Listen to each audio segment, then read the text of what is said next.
కవి ఎవరో ఈ కథకి, ఎవరెవరో పాత్రలకి తెలియదుగా ఇప్పటికీ, పొడుపు కదే అప్పటికి.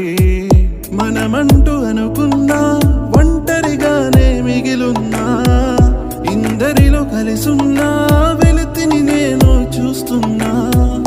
పొరపాటు ఏదో తొరబాటు ఏదో, అది దాటలేని తడబాటు ఏదో, ఎడబాటు చేసే ఈ